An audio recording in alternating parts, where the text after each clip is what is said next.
Ei, você de todo o Brasil, do Macapá ao Paraná, de Fernandópolis a Florianópolis, sabe essa inquietude que te acorda todos os dias? É como se fosse uma voz que está sempre lá, te empurrando para frente e teus sonhos lá para o alto. Às vezes tão alto que você acha que não vai alcançar. Mas acredite, sua vontade e persistência vão te levar muito longe. Até a outros países.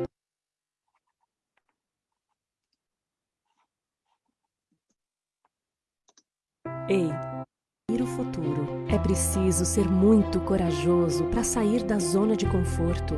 Mas só assim você pode superar desafios, quebrar barreiras, atravessar fronteiras para encontrar gente inquieta, assim como você. A gente sabe que você acorda todos os dias com vontade de mudar o mundo. E é percorrendo ele que é possível alcançar seus sonhos.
Vocês estão me ouvindo? Tô sim, tô sim. Sim. Ótimo. Oi, gente, bem-vindos ao Hi, everyone. Welcome to Encontro Alcance. I'm very happy to be Encontro, a primeira vez que a gente realiza. E primeiro eu quero me apresentar. Meu nome é Ana Laura e eu já estive numa sessão informativa parecida com essa. Foi numa faculdade aqui em São Paulo, estou falando aqui de São Paulo. Eu lembro que era no auditório escuro e foi a reitora da Escola de Governo de Oxford que estava nessa sessão informativa, falando sobre como era incrível estudar em Oxford. E eu sentada lá, estava sentada no fundo, eu só pensava assim, não precisa me convencer, não precisa vender esse peixe. Eu quero ir, eu só não sei se eu consigo. E eu lembro que era isso que estava na minha cabeça o tempo todo. Eu duvidava muito de mim nessa época. E aí teve uma amiga minha que falou, me cutucou assim e falou, e aí, quando que você vai, Ana? E eu ria, achando graça, achando que era piada, e pensava, amiga, você fala isso porque você estudou no ITA, porque você tem uma trajetória, uma das melhores faculdades do Brasil. Para você é óbvio, tem um monte de gente parecida com você no MIT, por exemplo, que é onde ela estudou. E ela continuou insistindo ao longo de bastante tempo, mais de anos, na verdade.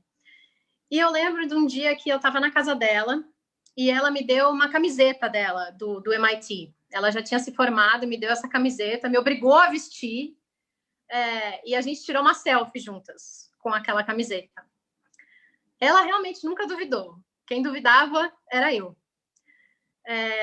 E eu guardo essa foto até hoje com muito carinho. Cada um tem uma história, né? E a minha tem uma trajetória de formação na área de ciências biomédicas, mas com interesse em desenvolvimento de liderança e democracia. Veja você, né? Uma cientista que gosta de trabalhar com gente, com governo. E minha mãe e meu pai não têm diploma da faculdade, mas me deram o privilégio de investir na minha educação. Eu passei no mestrado. Passei no mestrado para Harvard, para Stanford e para o MIT. E no ano passado, eu escolhi para Harvard e me formei na Escola de Governo em 2019. Meus pais foram na formatura, tiraram foto com a minha roupa de formanda e foi muito emocionante.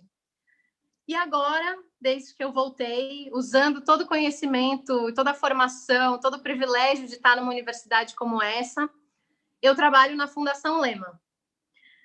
Hoje eu sou diretora de parcerias acadêmicas da Fundação Lema e sou responsável por todas as parcerias com universidades que a Fundação Lehman tem pelo mundo. Universidades como Harvard, Stanford, Columbia, Oxford, MIT e outras.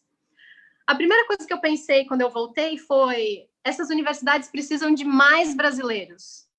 Precisam de mais brasileiros, precisam de mais Brasil, precisam de mais espaço para falar sobre o nosso país.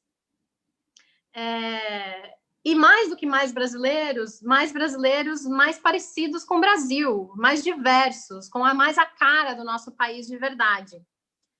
E vale dizer que o campus de uma universidade como essa é um espaço de aprendizado, de conexão, de troca e de empoderamento também. Dá muito poder você ter uma formação como essa e conhecer essas pessoas. E brasileiros, eu acredito que brasileiros mais diversos tornam a discussão mais rica, o aprendizado mais intenso e as conclusões muito mais relevantes para trazer de volta para o nosso país. E um país que, aliás, precisa de tanta gente disposta a dedicar sua vida a resolver os nossos principais problemas. Nós temos muitos desafios e precisa de muita gente que queira realmente dedicar sua vida, seu tempo precioso para o nosso país. Essa é a minha missão, meu trabalho. Eu acredito no poder da pessoa certa no lugar certo, exercendo seu potencial, e eu vi muita gente que, como eu, teve a vida transformada por essa oportunidade. E é isso que eu quero também trabalhar para promover para mais pessoas. Bom, eu falei que hoje eu voltei, me formei e sou diretora na Fundação Lema. Mas o que é a Fundação Lema, né? O que a gente faz? Bom, desde 2002, a Fundação Lema acredita num Brasil feito por todos e para todos. É um Brasil que investe no seu maior potencial, as pessoas.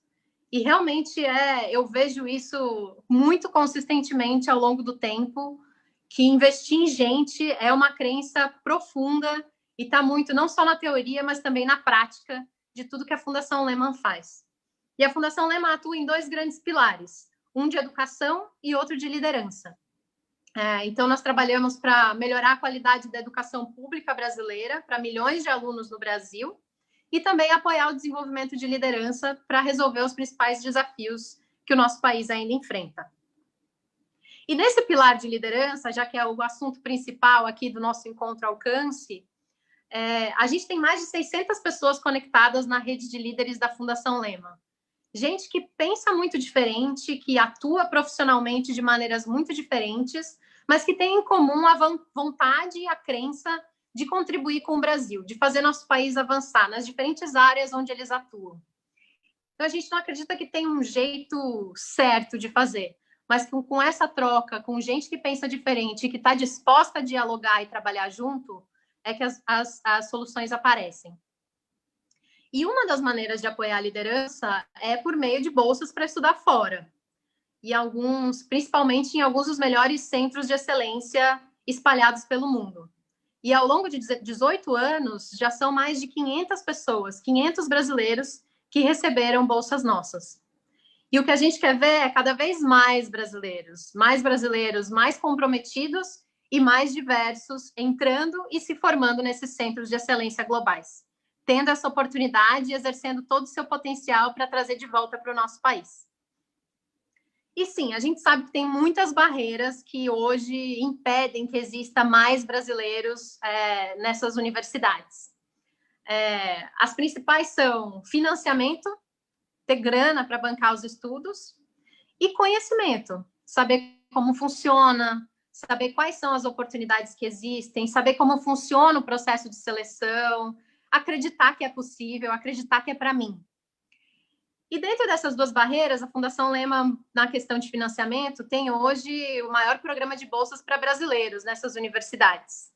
Então, a gente está atuando para tentar remover essa barreira de financiamento cada vez mais.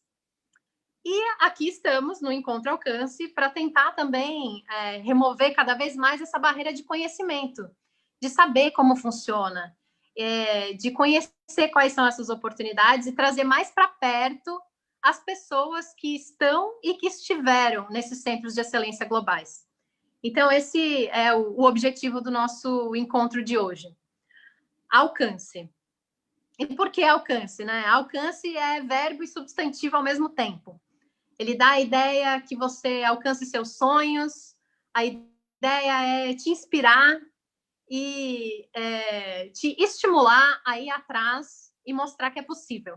Dizer que isso é para você, sim. E também, ao mesmo tempo, a gente quer que essa mensagem alcance, que essa mensagem chegue no maior número de pessoas possíveis, que possam também ter esse conhecimento e com isso, ter acesso a esse tipo de oportunidade. Pensando nisso, a gente está muito feliz de estar aqui hoje, eu estou muito feliz de estar aqui hoje promovendo esse encontro. Esperamos que essas sessões possam promover uma oportunidade para conhecer mais dessas universidades e das pessoas dessas universidades e de alguns brasileiros que passaram por elas, e que esperamos consiga também inspirar com histórias reais de gente que talvez não acreditava no começo, mas que passou a acreditar e tornou esse sonho realidade.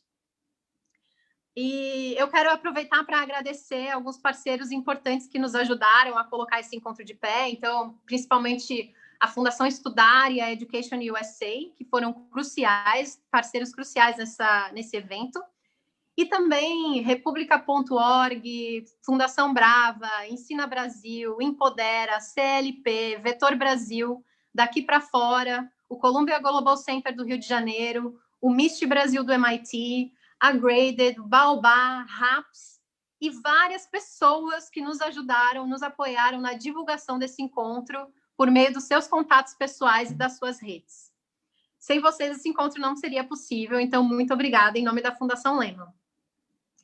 E agora, sem mais delongas, pontualmente, eu quero passar a bola para o Leonardo Correia, da Fundação, que vai explicar como vai funcionar, então, essa primeira sessão, que é com as escolas de governo. Léo, é com você. Obrigado, Ana. Boa tarde a todos e a todas aí. Esse é realmente um momento muito especial para mim, fico até emocionado. Eu, como a Ana, também tive o privilégio de ter uma família que acredita muito em educação, né? E por conta disso eu tive acesso a boas oportunidades, né? Acho que é um desafio hoje em dia ter acesso à informação, né? Acreditar e ter bons exemplos. Muito nesse sentido, a gente quis trazer esse encontro super especial para vocês, para conseguir, enfim, democratizar o acesso à informação e trazer exemplos super legais, né? Então, sem mais delongas também, contendo um pouco a minha emoção, eu vou falar um pouquinho de como vai funcionar o nosso encontro hoje. A gente vai ter uma parte introdutória em que eu vou apresentar rapidamente os nossos participantes e 2 outros blocos. Um bloco inicial de 45 minutos, em que a gente vai falar sobre a cultura das escolas, os valores, o processo de preparação e o processo de seleção, né? Então, os representantes das universidades vão trazer mais informação sobre isso e também sobre dicas com relação ao processo seletivo. E aí a gente vai ter uma segunda parte do encontro, que vão ser os outros 45 minutos, em que os ex-alunos, né, a gente tem um time aí super legal de ex-alunos, vai compartilhar como foi a experiência de estudo deles, quais foram os principais aprendizados, como é morar em outro país, e também trazer dicas, né, informações relevantes para que mais gente, né, para que mais pessoas consigam acessar essas oportunidades. Então, eu acho que é assim que vai funcionar. Eu vou começar agora fazendo a apresentação dos nossos participantes, que é um time super legal aí, dos representantes e ex-alunos. A gente tem aqui 3 escolas, né, falando sobre as escolas com as quais a Fundação Lehman trabalha. Então, a gente tem a Escola de Governo de Harvard, a Escola de Governo da Blavatsky, que é a Escola de Oxford, e temos a Escola de Relações Internacionais e Assuntos Públicos de Colômbia. Representando cada uma dessas escolas, a gente tem o Matt Clemons, que é diretor de admissão da Harvard Kennedy School. O Matt nasceu em Portland, no Oregon, é formado pela George Fox University em História e Ciência Política. O Matt morou 2 anos na Coreia do Sul ensinando inglês. Super legal a história. Durante sua carreira de 25 anos no ensino superior, ele trabalhou com programas de graduação e pós-graduação em 4 estados diferentes. Representando a CIPA, a gente chama de CIPA, que é a Escola de Relações Internacionais e Assuntos Públicos de Colômbia, a gente tem o Urbano Garza. O Urbano é membro do Escritório de Assuntos Estudantis de Colômbia desde 2006. Ele é responsável por fornecer aconselhamento, além de ser responsável pela rede de políticas públicas globais, possibilitando que os alunos da CIPA obtenham diplomas duplos com parceiros internacionais. E, além disso, sei que o Urbano é responsável pela parte de acolhimento dos estudantes brasileiros que chegam em Colômbia. A gente tem representando a Escola de Governo da Blavatsky, que é a Richenda Gambles. Ela é tutora de admissão de Oxford desde 2011. A Richenda é responsável por atrair, aceitar e apoiar alunos excepcionais de todo o mundo que demonstrem habilidade acadêmica, compromisso com o serviço público e evidência de liderança e impacto. Ela tem doutorado em política social, com foco na parentalidade nos primeiros anos pela Open University. Então, eu vou deixar aqui improvisar, a gente vai fazer a apresentação dos ex-alunos depois, no segundo bloco, para eu não ficar falando tanto também, não ficar cansativo para vocês. Então, eu vou mudar de língua, porque os nossos participantes, convidados, aí falam em inglês. So, I just switched. Bom, acabei de mudar, então, de idioma. Com isso, então, nós vamos começar a nossa sessão. A gente vai começar falando sobre a cultura das escolas. Para todo possível candidato, é muito importante entendermos um pouco mais sobre o contexto da universidade, a cultura, os seus valores. Então, eu queria começar fazendo uma pergunta. O que você vê como único na sua universidade, como valores e cultura? O que você gostaria de enfatizar? Eu vou pedir que cada um de vocês divida com a gente em 2 minutos. Eu vou começar com o Matt Clemons, da Harvard Kennedy School. Claro, olha, é um prazer estar aqui. Eu diria que a Kennedy School é um local muito diverso. Nós temos alunos de praticamente 100 países todos os anos. Nós acreditamos que haja força na diversidade. Nós queremos pessoas do mundo inteiro que venham, que se engajem num debate respeitoso sobre as questões. Também temos um forte foco em desenvolvimento de liderança.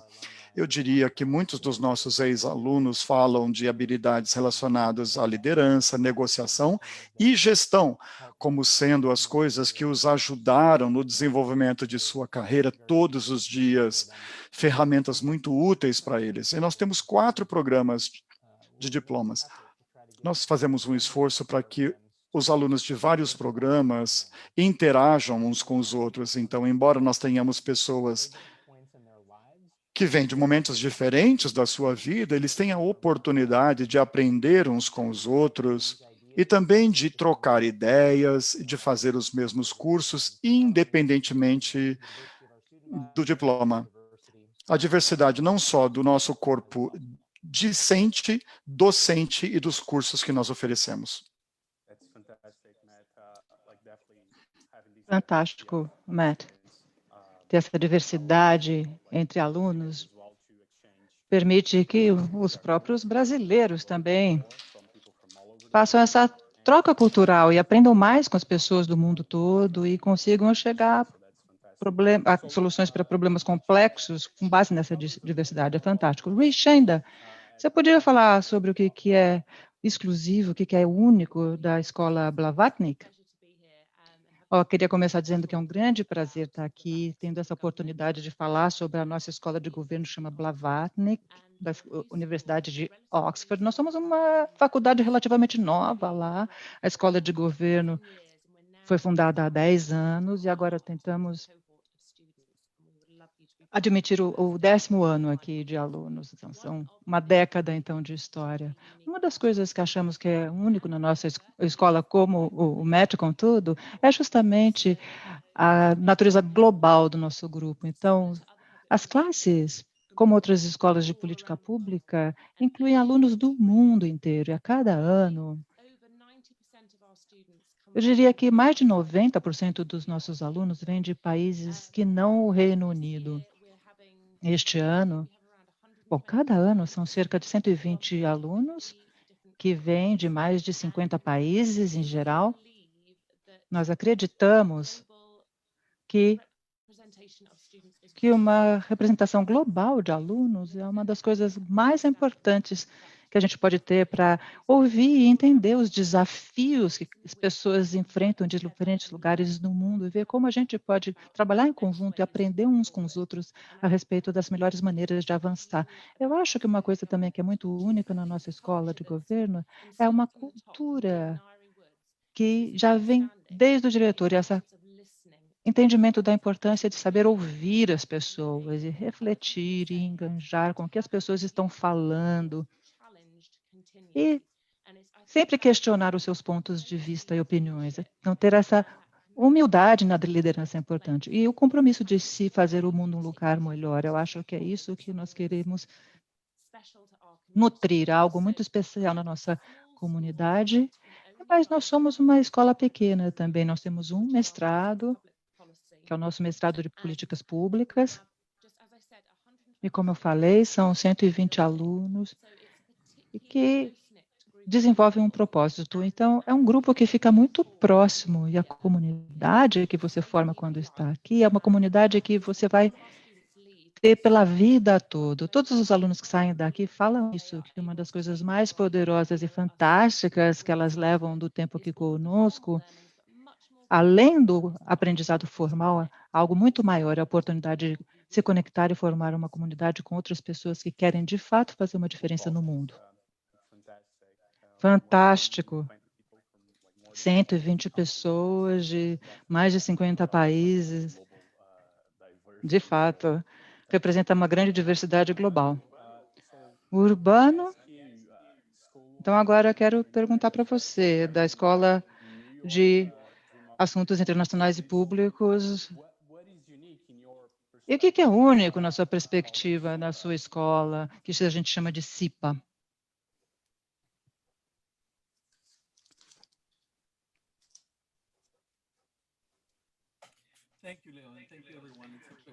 Obrigado, Léo. Obrigado a todos. É um grande prazer estar aqui hoje. Acho que uma das coisas que diferencia a CIPA e que também faz com que ela seja semelhante às outras aqui representadas é justamente também a diversidade que todo mundo mencionou. Então, somos parecidos com o que o pessoal de Harvard falou, temos alunos de mais de 100 países do mundo todo aqui. Além do mais, uma coisa que nos diferencia, eu acho, é a localização. Nós ficamos na cidade de Nova York. Então, a escola, a CIPA, na verdade, foi fundada logo depois da Segunda Guerra Mundial, como resposta àquilo que tinha acontecido no mundo todo. Foi o esforço, então, de atender essa necessidade, de reagir a essa necessidade em termos das habilidades necessárias no governo. Outra coisa única é o número de cursos que nós temos aqui na universidade. Somos talvez a maior escola de políticas públicas nos Estados Unidos. E, além disso, temos uma grande gama de cursos que oferecemos. Para dar um exemplo rápido, neste semestre, por exemplo, temos mais de 250 disciplinas sendo oferecidas pela CIPA. E os nossos alunos também podem fazer disciplinas em outras escolas também, ou faculdades, dentro da universidade. Então, em cada ano letivo, num período de 2 semestres, um aluno da CIPA, que é cerca de 1.300 ao longo de 2 anos, vai fazer centenas de disciplinas diferentes na universidade como um todo, incluindo, claro, a nossa escola CIPA. Então, isso é uma grande oportunidade, mas também um desafio. Significa que os alunos têm uma ampla gama de escolhas para melhorar suas habilidades, mas significa também que eles precisam ter o seu foco próprio, né, para tomar decisões bem baseadas a respeito das disciplinas a serem escolhidas. Outra coisa que eu queria falar, antes que eu esqueça, é que para todos os futuros alunos que estejam aqui nesse evento hoje, não fiquem confusos pelos diferentes cursos que nós oferecemos. Tem diferentes nomes, MPPs, MPA, MAA. As nossas escolas são o que chamamos aqui de escolas profissionais. O que significa isso? Nosso objetivo é dar também um conhecimento prático para os nossos alunos, equipá-los com isso. Claro, teoria também, mas uma coisa que é comum a todos nós é o fato que, uma vez mais, um dos propósitos aqui é fornecer as habilidades para vocês continuarem a fazer o seu trabalho, mas ainda melhor. Fantástico. Bueno, muito obrigado por falar sobre esse denominador comum, inclusive dessas 3 instituições aqui presentes. Então, vamos falar um pouco agora a respeito das exigências acadêmicas, dos pré-requisitos para as escolas. Em geral, nós entendemos que para você candidatar, você precisa fazer o TOEFL, de repente o GRE, cartas de recomendação, redações falando sobre o seu propósito, o histórico escolar. Então, hoje em dia nós estamos num mundo diferente, não é por causa da Covid, que teve um impacto nas aulas, na educação, no mundo todo. Então, esses pré-requisitos ou formato foi impactado também por esse novo contexto na escola, na instituição de cada um? Então, gostaria que vocês respondessem um minutinho para responder essa pergunta, cada um. Eu acho que eu posso falar em nome da educação como um todo nos Estados Unidos, porque a Covid afetou todo mundo de um jeito ou de outro. Em particular, na CIPA, por exemplo, esse semestre. Bom, basicamente a gente está indo um semestre por vez, né? Às vezes eu posso dizer que a gente tem que ir uma semana ou um dia por mês antes de tomar decisões. Mas aqui, nesse semestre, na CIPA, todas as disciplinas estão sendo oferecidas online. Algumas delas, várias, também têm aulas presenciais. Então, temos, sim, alunos que têm vindo presencialmente para a escola,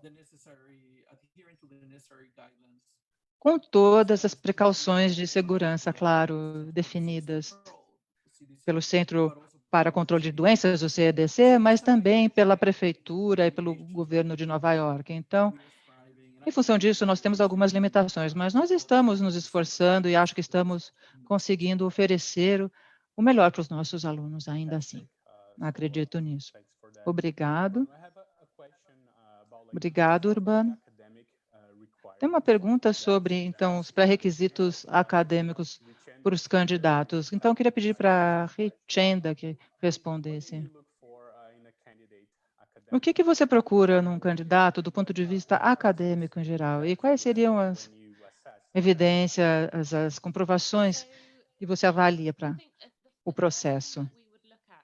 Acho que a primeira coisa que a gente avalia, do ponto de vista acadêmico, que, aliás, não é a única coisa que a gente avalia, mas é lógico que é um dos aspectos. Nós procuramos o que seria equivalente de 3,7 ou mais de média nos Estados Unidos. No Brasil, talvez fosse 8, se a nota máxima é 10, como em geral é no Brasil. Então, nós avaliamos todo o histórico acadêmico, claro, mas também avaliamos comentários de referees e como eles explicam o desempenho dos alunos anteriormente, e também avaliamos uma das coisas principais que nós pedimos, que é um ensaio, uma redação sobre política pública. Nessa redação, nós vemos se a pessoa consegue identificar um problema de política pública e avaliá-lo de forma eficaz e de oferecer uma recomendação bem embasada. Então, não é só o histórico acadêmico, mas também queremos ver evidência na redação da pessoa e também queremos ver qual foi a trajetória profissional da pessoa e se ela demonstrou essa capacidade analítica e como que isso, então, se refletiu na carreira até o ponto. Então, a gente não vê só o histórico acadêmico, mas várias evidências. Na nossa escola, Blavatnik, nós não exigimos um teste de GRE, uma nota mínima. Claro, pode apresentar se quiser, mas se não tiver, tudo bem, isso não é uma das nossas exigências. E também para dizer, nós fazemos avaliação acadêmica, mas também de outros elementos, de uma forma holística, dentro de um contexto. Avaliamos a trajetória, a narrativa. Queremos ver se a pessoa tem um senso claro de direção, propósito e responsabilidade. Muito obrigada, Retindo, pela resposta. Acabamos de receber uma pergunta aqui, na verdade, de um participante, que eu quero perguntar para você, porque ela veio para você. Eu sou brasileiro, mas filho de filipinos e eu sei inglês é meu primeiro idioma, português o segundo. Será que eu posso não necessitar fazer alguma comprovação do inglês ou eu preciso fazer o TOEFL? A gente só abre mão para aquele que estudou no Reino Unido por mais de 3 anos ou algum país de língua inglesa, ou se você demonstrou uma habilidade em inglês sustentada na sua carreira profissional. É difícil isso. Então, para a maioria dos estudantes, a gente pede um TOEFL, por exemplo. Eu não sei as outras escolas, mas para nós precisamos de 7,5 no IELTS ou 110 no TOEFL. O nosso trabalho é em colaboração, então é muito importante que as pessoas sejam completamente proficientes no inglês para interagir com as pessoas, mas a gente oferece muito suporte, a gente tem cursos pré-curso e temos um curso também sempre de inglês disponível para aqueles que estão necessitando um curso, possam fazer esse curso. Obrigada, Regina, foi muito esclarecedor. Temos recebido aqui bastante perguntas dos participantes. Então, eu quero fazer uma pergunta. Muitas pessoas perguntam se tem alguma idade, algum limite de idade, alguma exigência, algum pré-requisito de idade, seja para a Blavatnik, a CIPA ou a Harvard Kennedy. Talvez o Matt ou o Urbano possam começar respondendo. Eu acredito que a resposta deva ser parecida para as 3 instituições. Então, está tudo bem, eu posso responder sim. Temos que ver com cada escola qual é o curso sendo oferecido, se há alguma exigência. No Kennedy School, oferece 4 cursos diferentes, que são para pessoas em diferentes momentos na vida. Então, não é tanto a questão da idade, mas mais o nível de experiência. E as coortes vão ter uma idade média, por exemplo, o NPP tem uma idade média de 26 anos dos alunos, mas há alguns que são 21, 22, ou podem chegar a 31, 32. Então, cada escola vai, então, tentar construir o que chamamos de uma coorte para que as pessoas consigam aprender bem em conjunto e os pré-requisitos podem ser diferentes. Nós temos 2 cursos aqui na Kennedy School que têm exigências em termos de experiência profissional, um número de anos de experiência profissional. Então, é importante vocês estudarem os diferentes cursos que estão sendo oferecidos pelas diferentes escolas. Nós temos também um curso de 1 ano e outros de 2 anos de duração. Então, uma pessoa pode falar assim, eu queria ir para Harvard, eu me formei na faculdade há algumas décadas e não quero, nessa altura da minha vida, ficar lá 2 anos, digamos. Eu quero fazer um mestre em administração pública e eu quero fazer um curso de 1 ano. E isso é algo que nós oferecemos, uma opção, então, de fazer o curso em 1 ou 2 anos. Então, depende muito de cada escola, e essa é uma pergunta que precisa ser feita para cada escola, para o representante dela. ou também procurar no site, na internet da escola.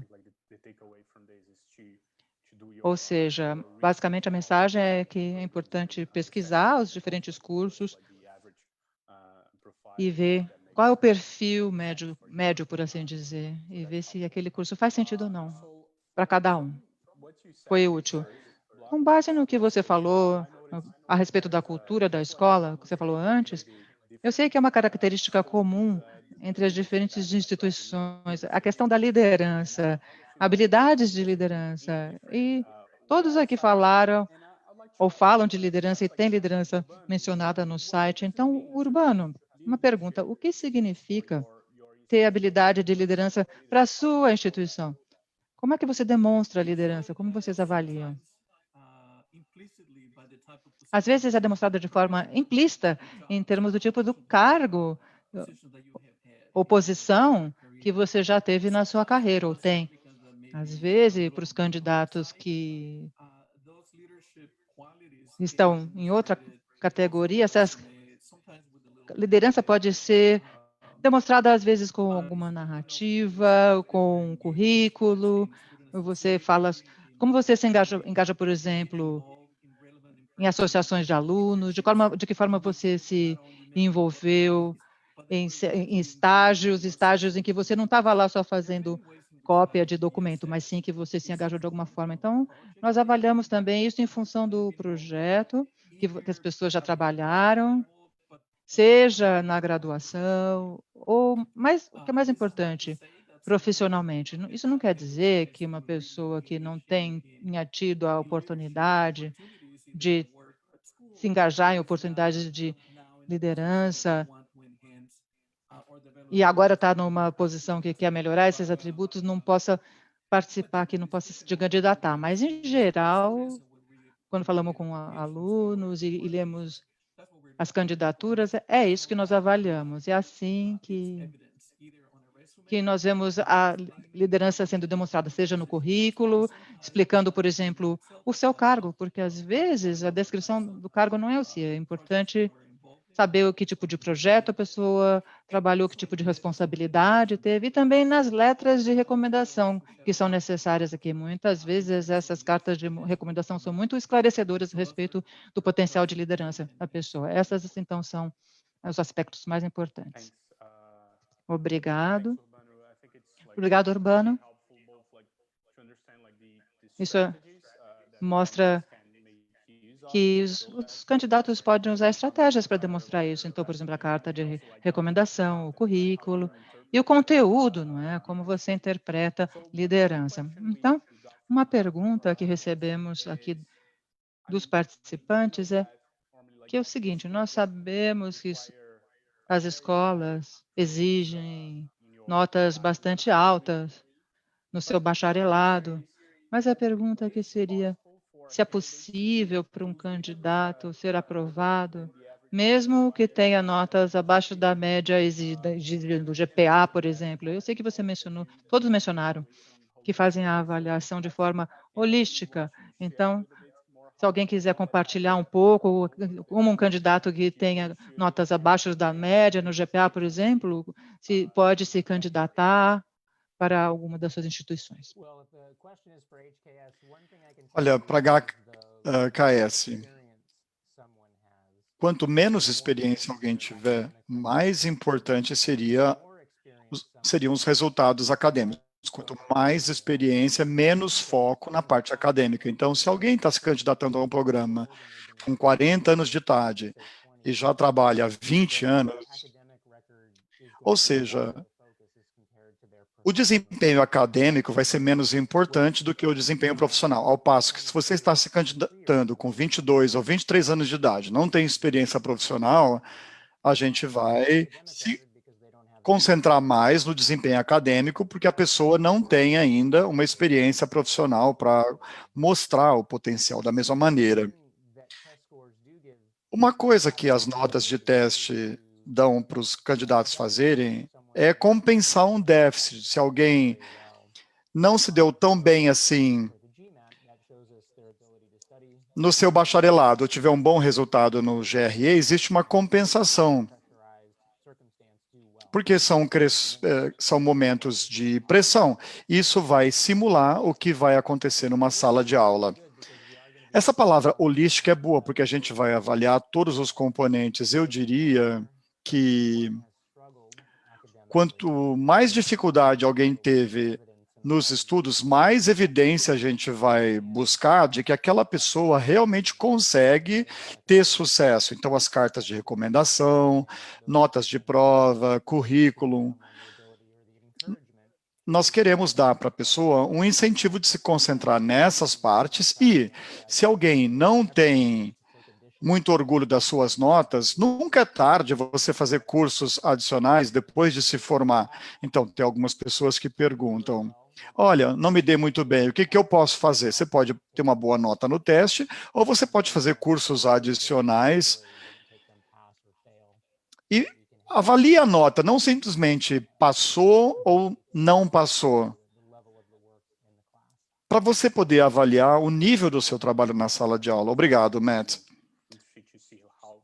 Eu acho que é bem interessante ver como que candidatos que têm um GPA muito baixo podem apresentar o que aconteceu, como que eles podem enfatizar outros aspectos do seu pedido de matrícula, ou até cursos adicionais, como você mencionou, né?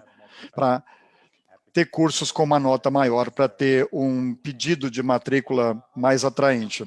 Agora eu gostaria de passar para uma pergunta que muitos participantes fazem durante essa fase de registro, que tem a ver com o aprendizado de inglês. A gente sabe que o acesso ao inglês é um privilégio no Brasil. O inglês é um marcador socioeconômico e ter os recursos para ter uma nota no TOEFL ou no IELTS pode ser um desafio para muitos brasileiros. Primeiro, muitas pessoas querem estudar numa escola de governo, mas que não fala inglês, que está só começando a treinar inglês. E não tem os recursos para pagar por um curso de inglês. Que conselho vocês dariam para esses alunos começarem? Eu queria que qualquer um de vocês três respondesse essa pergunta.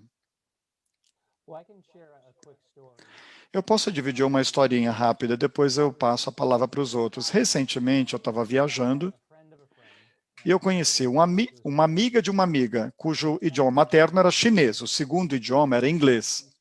Mas ela falou com a minha mulher, que era coreana, num coreano praticamente impecável. A gente ficou chocado, porque a gente não esperava que ela conseguisse falar coreano. E nós perguntamos qual que era a motivação que ela teve para aprender coreano. E ela falou que eram as novelas coreanas. Então, a mensagem é que, obviamente, o aprendizado do idioma tem que ser divertido, tem que ser interessante para ela.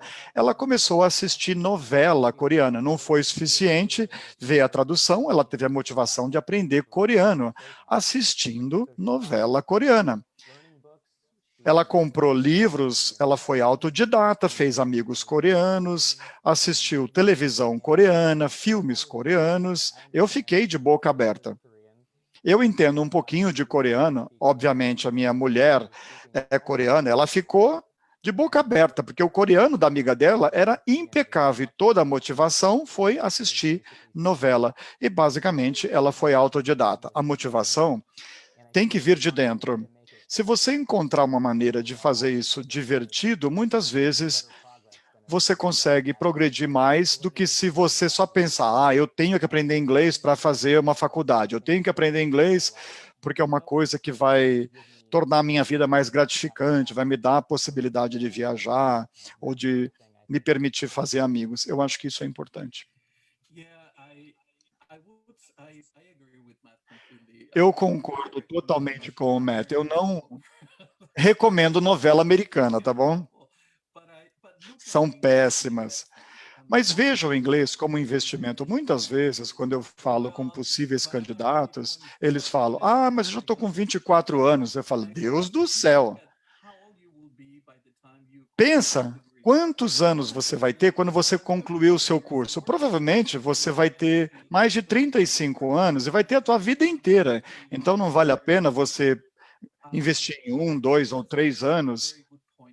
É um ponto muito bom. Eu queria dividir uma historinha para esses possíveis candidatos, que tem a ver com a história do Matt.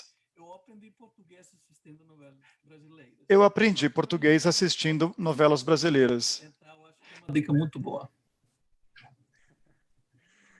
O Urbano fala português. Muito legal poder te ouvir, Urbano. And Matt, that's an amazing story on the Korean. Matt, a história foi incrível sobre a novela coreana, viu? Eu só acrescentaria o seguinte, assim como novela, a gente recomenda assistir a BBC World Service, para ouvir inglês o tempo todo. Não precisa ser novela, embora seja mais divertido ver novela. Mas uma outra coisa, não é só ouvir, mas também ler. Você não pode esquecer de ler o máximo que você puder em inglês e falar. Tenta encontrar alguém para ter um bate-papo e praticar, praticar, praticar incansavelmente. Ouvir, falar, escrever. E com o tempo, a coisa vai melhorar. Muito obrigado, Richenda. Isso ajuda muito para os candidatos verem não só a questão de ouvir, mas também as outras habilidades para aprender inglês, né? E outros recursos também que eles podem utilizar. Eu tenho uma pergunta para você, Richenda. Todas essas faculdades são profissionais, né? Você mencionou que você busca um certo tipo de experiência profissional para os candidatos que querem se candidatar à sua escola. Que tipo de experiência profissional você busca no candidato? O que o candidato deveria buscar profissionalmente antes de se candidatar a Blavatnik? Como nós só temos um mestrado na Blavatnik, Escola de Governo, nós não temos limite de idade, nem limite mínimo, nem máximo. Em geral, os alunos são entre 21 e 45.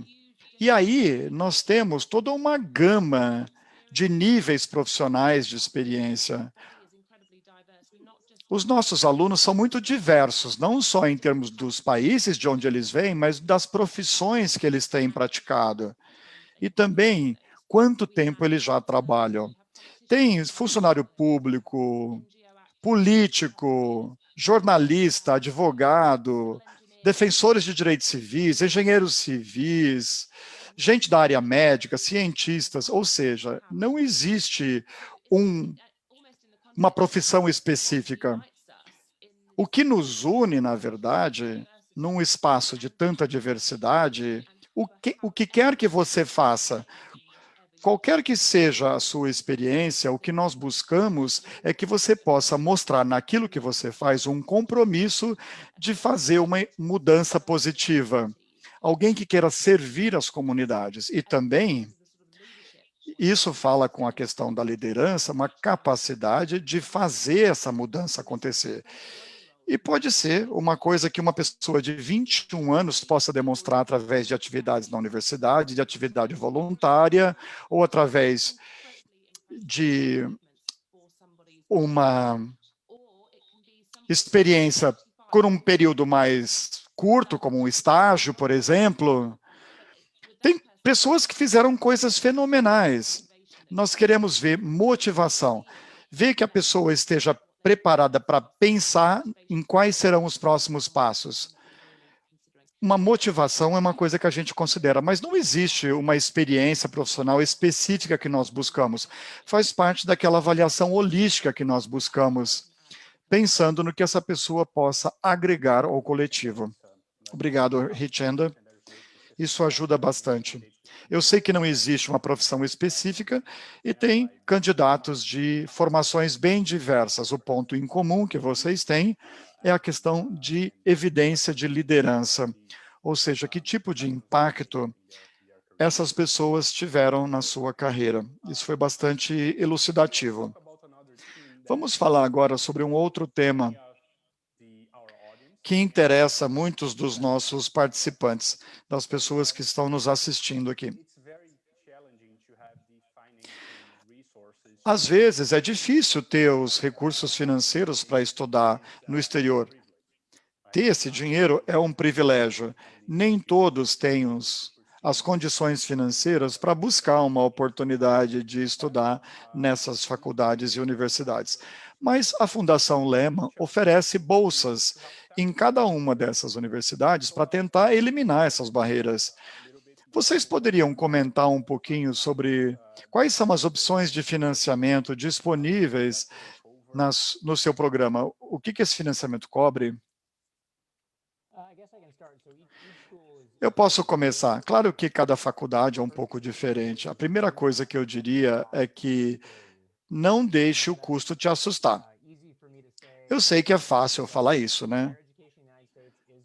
O ensino superior nos Estados Unidos é caro, só que nós damos de 24 a 25 milhões de dólares em assistência financeira todos os anos. E você não sabe se vai se qualificar para o financiamento, a menos que você se candidate para esse financiamento.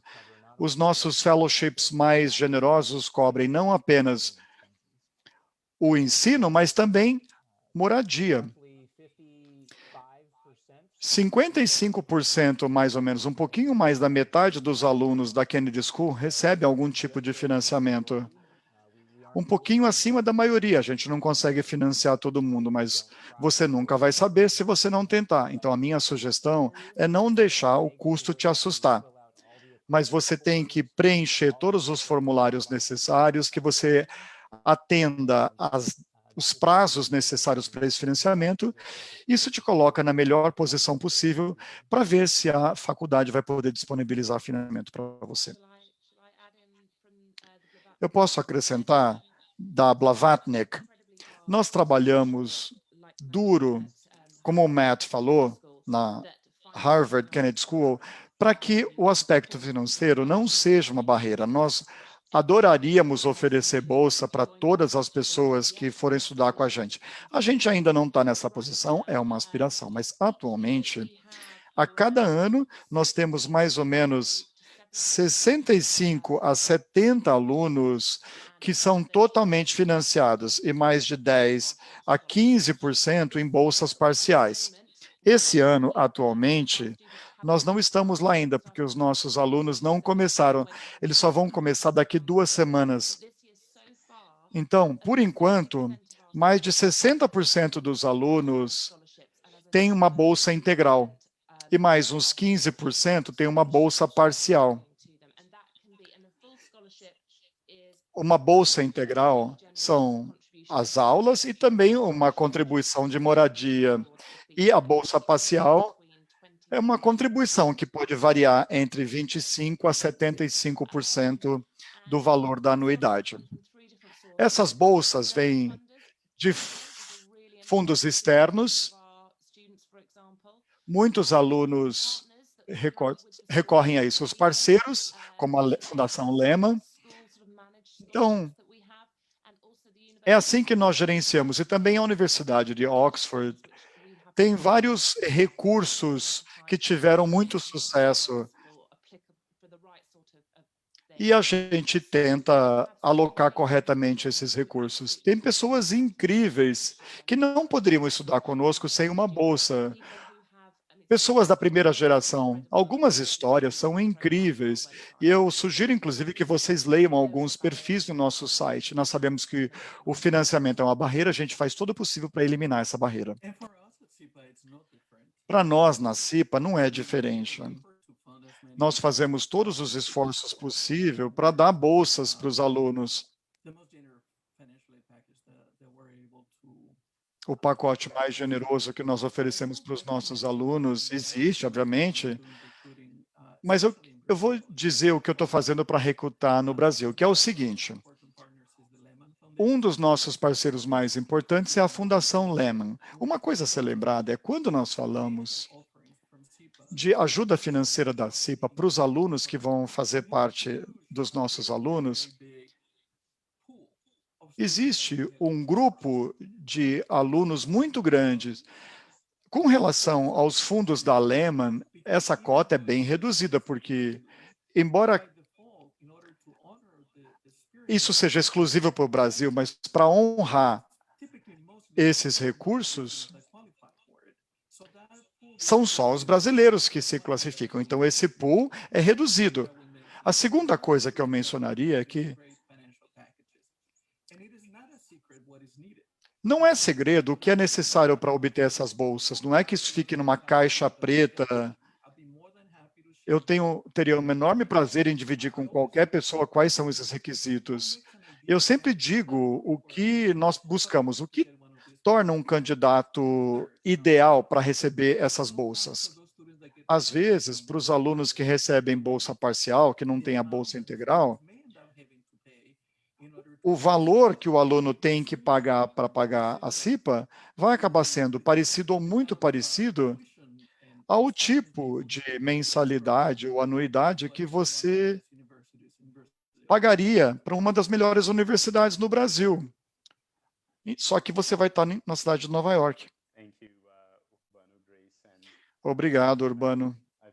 O Matt e a Richanda, eu acho que a principal mensagem é não deixe o curso te assustar. Existem fontes de recursos, só procure as fontes existentes na faculdade de interesse. A Richanda mencionou várias fontes de recursos e também financiamento da Fundação Lehman, porque a Fundação Lehman oferece bolsa para cada uma dessas escolas. Então, muito obrigado por contextualizarem isso. Agora, eu queria responder uma pergunta da nossa plateia aqui.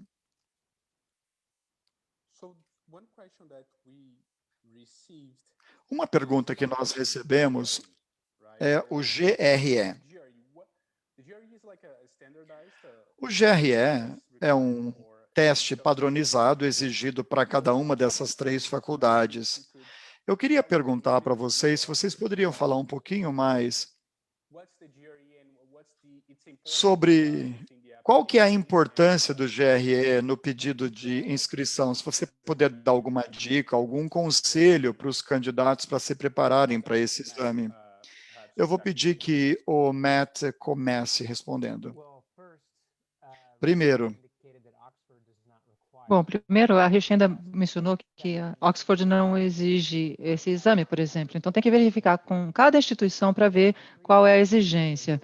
Existem 3 partes, tem uma verbal, tem uma redação analítica e uma parte de matemática. O mais importante é você conhecer bem o teste online. Existem simulações que você pode fazer gratuitamente.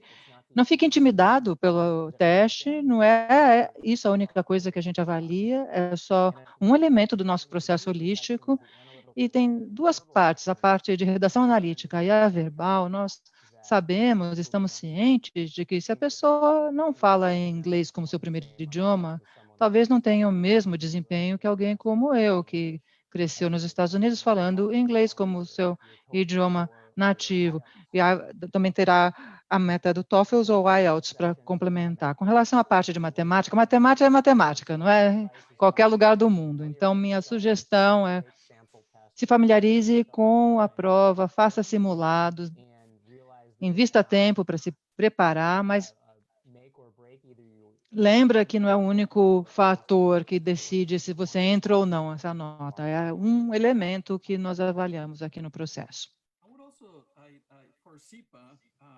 Então, para a CIPA, a primeira coisa é que, em alguns casos, nós abrimos mão do teste, principalmente hoje em dia, em função da pandemia. Mas você tem, então, que investigar e pedir, se você quiser que nós consideremos. Outra coisa é que os 3 aqui falaram que nós fazemos avaliação holística, ou seja, nós não avaliamos só a experiência profissional ou acadêmica, ou qual foi o diploma que você ganhou no seu bacharelado. Mas nós queremos ver alguma indicação da sua capacidade de se desempenhar bem. Eu vou dar um exemplo dentre vários que eu poderia. É o seguinte, digamos que tem um candidato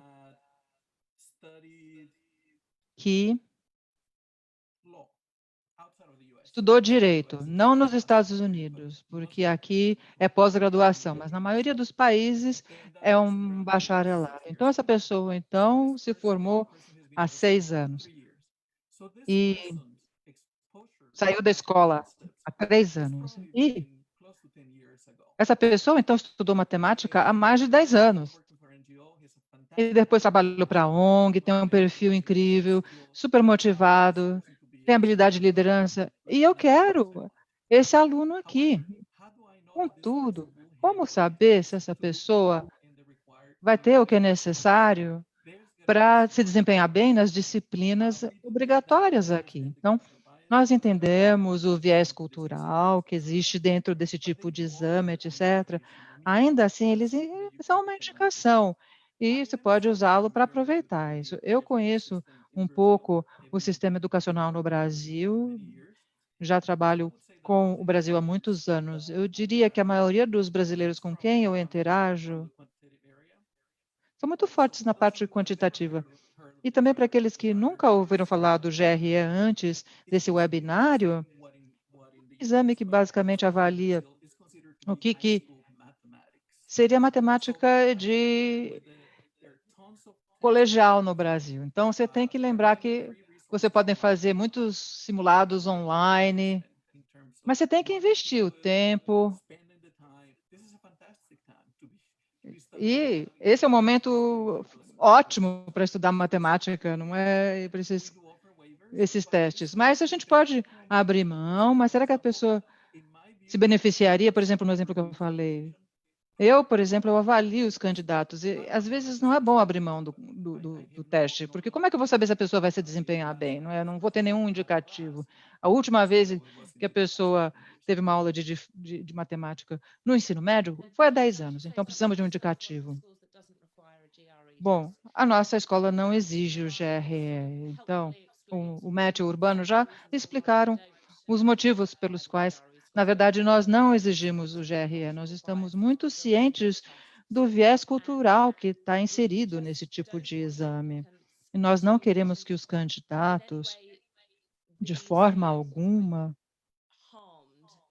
se prejudiquem por causa do GRE no processo de se candidatarem. Então, para quem quiser, pode mandar as notas, mas não é uma exigência. Nós queremos evidências, como eu falei, a respeito de várias áreas, de que a pessoa é inteligente, tem capacidade analítica, tem compromisso e tem liderança. Então, se a gente tiver alguma dúvida a respeito do desempenho acadêmico, aí a gente vai entrar em contato e vai entrar em contato com pessoas que possam recomendar a pessoa, ou vamos entrevistar o candidato. Mas olha, se tiver a nota do GRE, ótimo, manda, mas não é uma exigência e não é algo que vai reduzir o processo de forma alguma. A grande maioria dos alunos aqui não apresentam GRE no processo de se candidatar para os nossos cursos. Obrigado, Urbano, Richenda e Matt. Estamos recebendo aqui perguntas dos participantes. Uma pessoa que quer saber com relação à família e filhos. Tem alguma diferença, um candidato que tenha filhos ou família e que queira ir fazer um curso de vocês? Como é que vocês veem isso?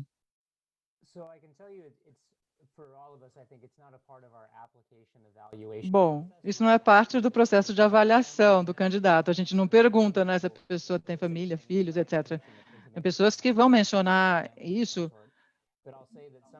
mas não é perguntado. Agora, algumas das histórias mais fantásticas que eu ouço dos ex-alunos vêm daqueles que trazem o seu parceiro, parceira, cônjuge e filhos com eles para vir para Cambridge.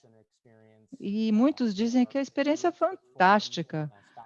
Formam-se grupos de cônjuges, parceiros, e as pessoas se reúnem com os filhos e fazem aquelas coisas que são tradicionais nos feriados americanos juntos, e muita gente diz que a experiência é ótima. Infelizmente, não temos auxílio financeiro para os familiares. O auxílio financeiro que a gente oferece é unicamente para o aluno.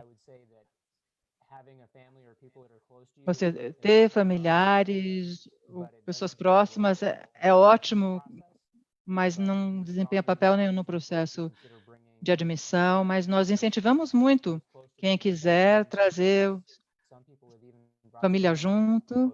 Tem gente até que pode trazer o seu animal de estimação, não é? A gente vê de tudo aqui. Obrigado, Matt. Temos que passar, então, para o próximo painel, mas antes disso, queria dizer que essa sessão foi muito inspiradora, muito informativa, saber mais sobre a cultura, os pré-requisitos, idioma, liderança, financiamento, e também ouvi algumas histórias engraçadas no percurso. Muito obrigado. Tem uma última pergunta. Candidatos brasileiros que estejam interessados em ir a uma das suas instituições. Rapidamente, qual seria a mensagem que vocês queriam passar para eles? Eu quero falar sobre um aspecto técnico que eu acho que talvez seja importante para os participantes. Com relação à CIPA, por exemplo, acho que Harvard também. Não temos uma exigência de tese, então os candidatos não têm que ter um tópico de tese ou uma dissertação para desenvolver aqui. Eu só queria, então, esclarecer isso, porque muita gente pergunta isso. Obrigado, Urbano.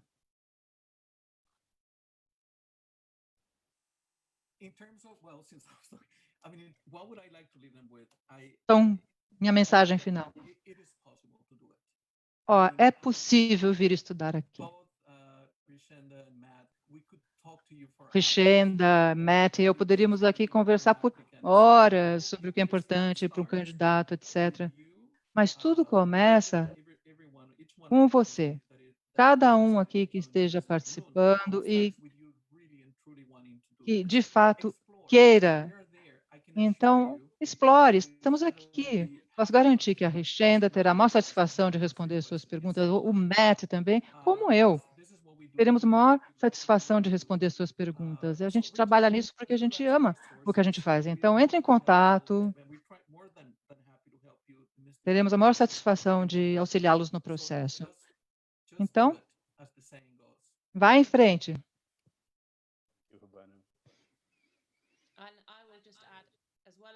Eu quero acrescentar que, sim, vá em frente. E eu estava assistindo um vídeo outro dia incrível que foi produzido pelos nossos alunos, porque houve toda a quarentena e todo mundo, de repente, teve que passar de um momento em que você tinha as aulas presenciais, passou para tudo online. E eu vi esse vídeo maravilhoso. E está no nosso website, eu queria que vocês assistissem. Então, eles falam que os alunos aqui formam uma família, que ficam juntos para sempre, e eles falam que o MPP é algo que transforma a sua vida. Então, tem que acreditar que é possível, vem estudar com a gente, a sua vida vai ser transformada e vai ser divertido.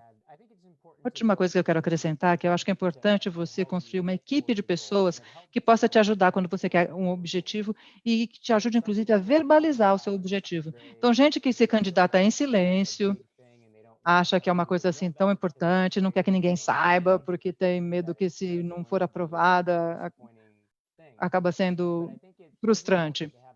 Mas eu acho ainda assim importante você ter um grupo de pessoas com quem você pode conversar a respeito da candidatura, pessoa que vai te ajudar. Entre em contato com os ex-alunos, e, aliás, na próxima parte vai ter isso, né? Conversar com as pessoas que já estudaram nas escolas. E outra coisa, nós não somos as únicas 3 instituições, nós achamos que as nossas escolas são excelentes, mas abra o seu horizonte. Talvez nós sejamos as 3 melhores escolas da nossa área, mas há outras boas também. Então, abra os seus horizontes. Há instituições excelentes, fazendo coisas fantásticas com alunos excelentes. Claro que a gente adoraria que vocês se candidatassem aqui, mas lembrem-se que existem outras opções também.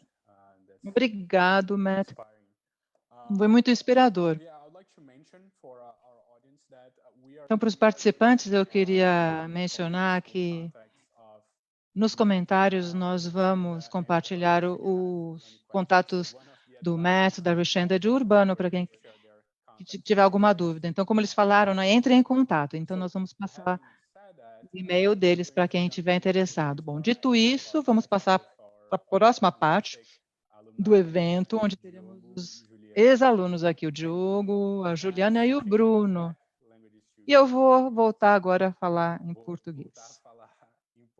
Pessoal. Não deu bug no cérebro ainda, tá tudo bem. Mas vamos seguir, que agora vai ser uma parte super legal. Acho que a gente vai poder trazer um pouco mais das histórias, né, e das vivências dos diferentes candidatos, como foi o processo de preparação, os aprendizados e tudo mais. Então, eu vou rapidamente contar a bio de cada um deles. Bom, a gente tem aqui o Bruno Luna. Ele é economista graduado pela UERJ, mestre em administração pública pela Universidade de Colômbia. Bruno trabalha há 10 anos na Comissão de Valores Mobiliários, a CVM. Desde 2017, ocupa o cargo de superintendente, chefe da assessoria de análise econômica e gestão de riscos. Ele é um dos representantes da CVM no Financial Stability Board e membro do IOSCO. A gente tem também a Juliana Moura Bueno, Ju, representando a Universidade de Oxford. Ju é mestre em Políticas Públicas e bacharel em Ciências Sociais pela Universidade de São Paulo. Foi chefe de gabinete da Secretaria de Direitos Humanos da Presidência da República e secretária de Direitos Humanos interina do Brasil. Ela criou a plataforma Cidade 5050, Todas e Todos pela Igualdade da ONU Mulheres. E a gente tem o Diogo de Santana, da Harvard Kennedy School. Tudo bom, Diogo? Diogo é doutor em Direito Econômico pela Universidade de São Paulo, mestre em Administração Pública pela Universidade de Harvard, e atualmente ele é sócio do escritório VMCA Advogados.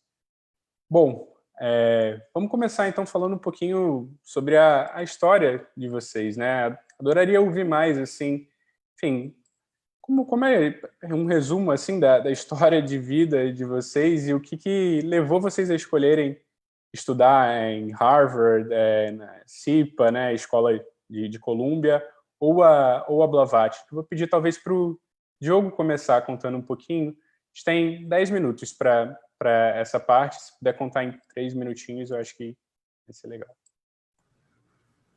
Tá ótimo, Léo. Obrigado. Estou muito feliz de estar aqui.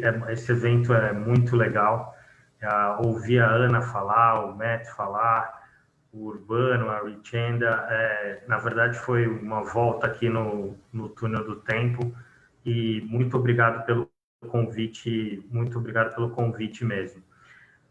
Eu queria dizer, Léo, a primeira coisa, assim, se qualquer pessoa que esteja assistindo esse vídeo agora, ou que depois veja o vídeo, né, pelos canais que a gente vai deixar, já está começando e fazendo a coisa certa. Eu tive muita dificuldade para entrar. Para mim foi muito difícil. Não foi um processo fácil, e foi um processo que ao longo do caminho teve muitas dores, mas eventos como esse realmente me ajudaram. Acho que o Matt terminou, né, a fala dele alguns segundos atrás, dizendo que é muito importante as pessoas terem com quem conversar e dialogar sobre o processo de aplicação que elas estão fazendo. E, de fato, é muito importante, porque se você fica totalmente sozinho, é difícil acertar o caminho, ou às vezes você erra em coisas muito bobas, assim, gasta uma energia danada fazendo coisas que não necessariamente você precisaria fazer. E dizendo isso, eu queria dizer assim que também eu tenho a mesma sensação que o Urbano colocou. É muito possível. A minha origem, eu sou da periferia de São Paulo, eu nasci no Socorro, de uma família simples, de que tinha uma pessoa na minha família que tinha estudado ou que tinha feito faculdade na história, de toda a família. Ela foi a primeira a fazer, que foi minha mãe, foi a primeira pessoa a fazer faculdade na minha família. Mas eu venho de uma família muito simples e que passou pelas dificuldades que as famílias simples do Brasil passam. Falta de grana, falta de estrutura, mas como já foi dito aqui, né, acho que a Ana Laura falou sobre isso, ela investiu muito em educação. E eu fui, de alguma maneira, progredindo, e basicamente tudo que eu conquistei, que eu vivi na minha vida, foi por conta das oportunidades que eu tive de estudar em lugares fantásticos, como Harvard, né? E eu estudei Urbano, eu estudei em Colômbia também, mas aí eu não estudei na CIPA, mas fui visiting scholar na Colômbia. Queria, nessa primeira apresentação, Léo, terminar dizendo, assim, estou muito feliz, né, de poder compartilhar, e acho que a gente vai conversar mais aqui, mas para quem está nos assistindo, assim, contem com a gente. De alguma maneira, a gente é embaixador da escola, né? Todo ano, viu, Matt? Eu tenho mandado aí pelo menos umas 3, 4 aplicações de amigos que me procuram e com quem eu dialogo, e sempre incentivo muito, e tem algumas que têm dado certo. Então, quem quiser também ajuda, fique à vontade em nos procurar. Obrigado, Diogo. Super inspirador ouvir sua história e sua disponibilidade de ajudar mais gente aí disposta a tentar. Super legal. Ju, vou passar a bola para você. Que trajetória incrível também. Conta mais um pouquinho, enfim, como você chegou a Oxford, né? Em qual momento você pensou e, puxa, acho que estudar na escola de governo lá vai ser uma experiência legal, que vai ser boa para mim. Conta um pouquinho mais. Legal, Léo. Bom, boa tarde, boa noite, bom dia. A gente não sabe exatamente quando as pessoas vão nos ver. Também quero dizer que é um prazer enorme. Eu tenho um carinho enorme tanto pela Blavatnik School of Government da Universidade de Oxford, que foi onde eu estudei, tanto pela Fundação Lehman, que foi que permitiu que esse sonho na minha vida tivesse acontecido. Então, vou dar um oi para a professora Richenda e para a Gail Ellen, que está aqui também conosco, e também para os outros colegas, a Ana, e o Bruno e o Diogo. Diogo, particularmente, é um amigo de tempos já, e o Matt Urbano, é um prazer estar com vocês também. Léo, eu tenho uma relação muito curiosa com Oxford, porque quando eu tinha 17 anos, a minha mãe foi demitida e pegou o FGTS, né, dela, e eu tinha um sonho enorme de estudar, de fazer um intercâmbio de colegial, e a gente não tinha dinheiro. Isso foi 2006, né? Então, a gente não tinha dinheiro, exatamente. Aí minha mãe recebeu FGTS e eu falei, mãe, pelo amor de Deus, eu quero muito para fora, etc. Minha mãe falou, eu vou investir. E eu acabei, não fui para Inglaterra, eu fui para Holanda. E eu passei um ano, eu fiz o terceiro colegial na Holanda, numa cidade de 800 pessoas, e foi super interessante. E apareceu uma oportunidade para ir num congresso estudantil, numa simulação da ONU em Oxford. E isso foi em novembro de 2007. E eu pisei em Oxford, e eu lembro como se fosse hoje, eu pisei naquela cidade, e eu entrei, conforme eu fui entrando, a conferência foi num college St. Anthony's, que foi o college de onde eu sou membro, depois a gente fala sobre esse sistema de colleges da Universidade de Oxford, e eu falei, eu tenho certeza que eu vou estudar aqui um dia ainda. E isso ficou na minha cabeça, claro. E aí eu fui fazer ciências sociais, e achei que depois da faculdade ia prestar um mestrado direto. Acabou não acontecendo, a gente precisa pagar contas, a vida profissional começa a deslanchar, e eu fui... Então, só em 2016, eu estava terminando um ciclo profissional no governo federal, até comecei a trabalhar em outros lugares ao meio tempo, mas eu falei, olha, eu acho que esse é um bom momento para tentar aplicar para esse sonho, que eu estava com ele há 10 anos na cabeça, que era ir para a escola de governo. Eu tive a oportunidade de ir em 2016 para a Blavatnik, conhecer o prédio, conhecer a escola, conversar com o Admissions Office, e isso foi muito bom para me dar a certeza de que era lá que eu queria estar.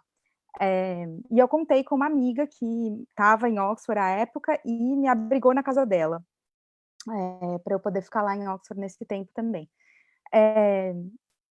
E foi o único lugar para o qual eu apliquei. Léo, eu tinha muita certeza que eu queria ir para lá. This is the only place I applied to. Léo, I really knew I wanted to be in Oxford.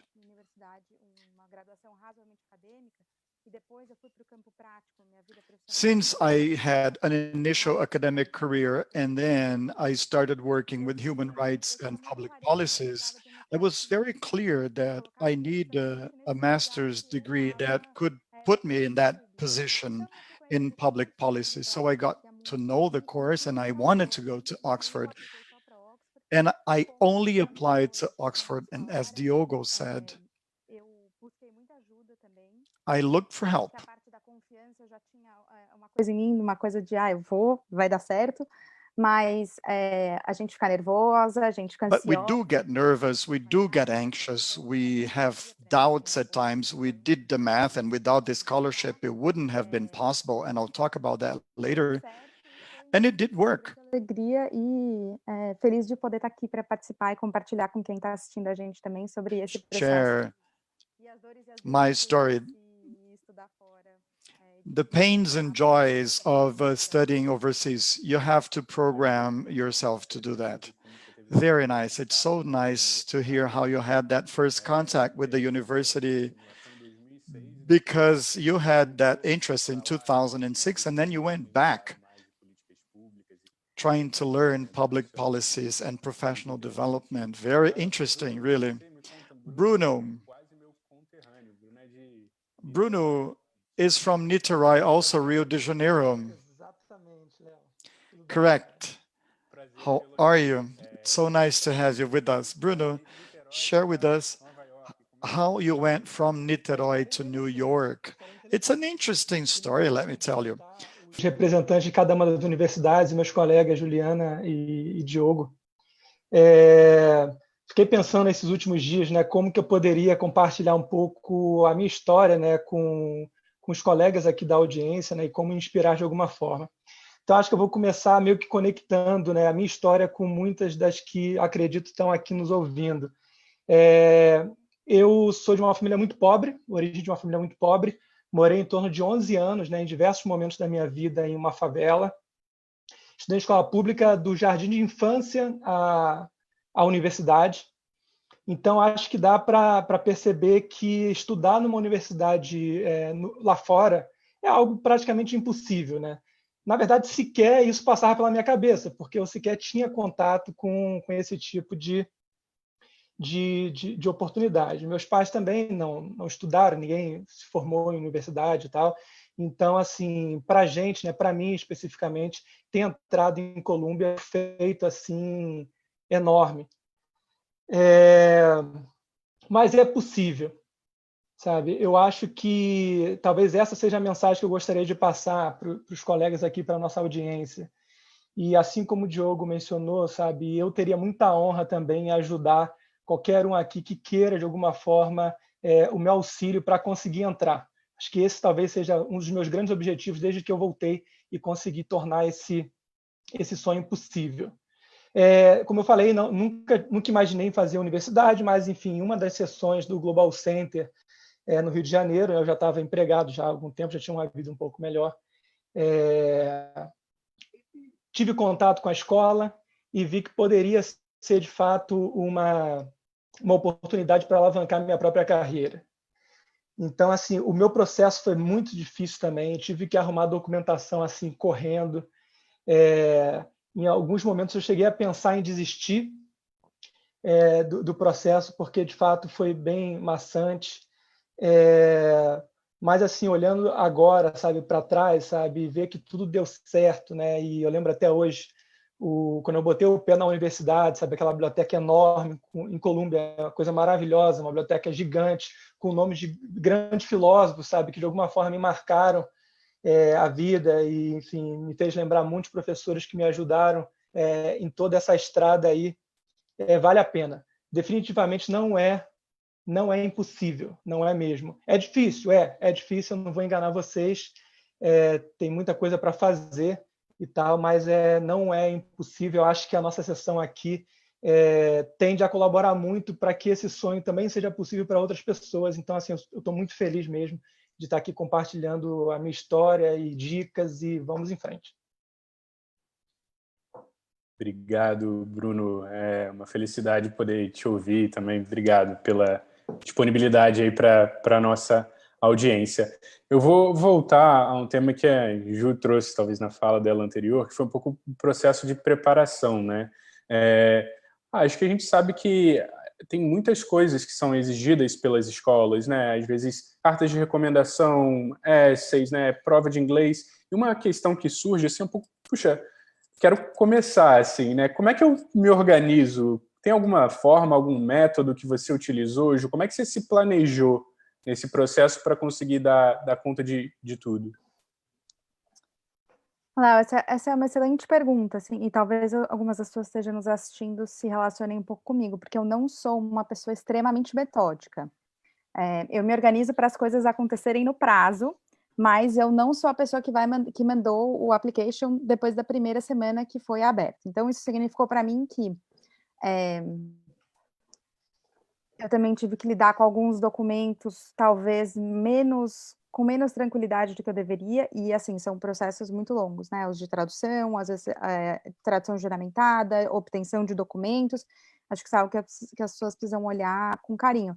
Mas eu acho que, pensando bem, na verdade, antes disso, o que nos ajuda a programar é saber exatamente o que é exigido de nós em cada uma das escolas para as quais vocês vão aplicar. No meu caso, eu estava fazendo um application só, que era só um application para a Universidade de Oxford. Então, eu tinha muita clareza de quais eram as demandas que a universidade queria, que queria de documentação, de processo, de essays, que eles chamam, né, que são as redações pessoais, as cartas de recomendação. Então, isso tudo foi preparado, vamos dizer assim, em torno de 3, 4 meses. Mas eu fui no novembro anterior para a escola de governo, então eu já tinha conversado, eu tive uma ideia. E eu acho que das coisas que mais me ajudaram, para quem não é tão assim metódico em termos de organização quanto eu, foi de fato poder falar com pessoas que fizeram esse curso que eu fiz antes, e isso me ajudou muito na preparação, e não só na preparação no sentido prático, né, de você escrever, de você organizar a documentação, mas de você saber o que você pode escrever, o que vai ser mais efetivo em termos de que você vai ter na carta, esse tipo de coisa. Eu acho que eu não sei como isso funciona exatamente em todas as escolas, mas Oxford especificamente também tem um certo valor que você coloca na hora de enviar o application, então acho que as pessoas precisam ter isso na cabeça. E também tem uma certa preparação temporal que é necessária para quem precisa dos testes de inglês. Então, os testes de inglês, eles não conseguem ser marcados de uma hora para outra. Para quem está indo para a Inglaterra, acho que o mais interessante é, de fato, prestar o IELTS, e você consegue, agora em épocas de pandemia, isso está sendo retomado, mas tem um atraso aí, parece ter uma fila de 600, 700 pessoas no Brasil para fazer o IELTS, então isso precisa ser programado também. E os resultados demoram até 2, 3 semanas, então programe isso também, veja quais são os requerimentos. Eu sei que eles mudaram durante o tempo na Blavatnik. Antes você poderia ser aceito e ter uma oferta condicional e aí apresentar o teste de inglês. Eu acho que isso é possível que isso tenha sido alterado. Então vale a pena dar uma olhada no site também e no LinkedIn e as outras formas de obter informação sobre que o application em cada uma dessas escolas para as quais as pessoas estão aplicando demandam. Acho que essa talvez seja a melhor dica, ter essa clareza e pedir ajuda. Legal, Ju, muito, muito bom. Acho que, enfim, vale conversar com diferentes pessoas, né? Acho que entender a fundo o processo seletivo e se planejar para os testes, né? Porque você não consegue fazer qualquer hora, tem um tempo de antecedência, ainda mais se você precisa de uma preparação maior com relação a isso. E você mencionou, né, esse ponto de preparação do inglês, o IELTS, né, que é essa prova que é pedida especialmente para o Reino Unido, e a gente tem o TOEFL, né, talvez que seja pedido mais para as escolas americanas, que é um bom gancho para a gente falar um pouquinho sobre preparação de inglês.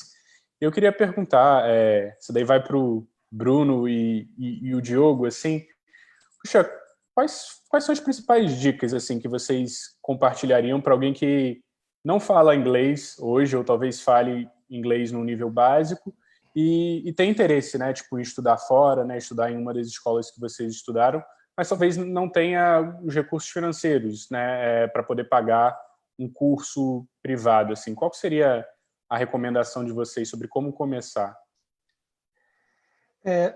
Posso, Léo? Por favor.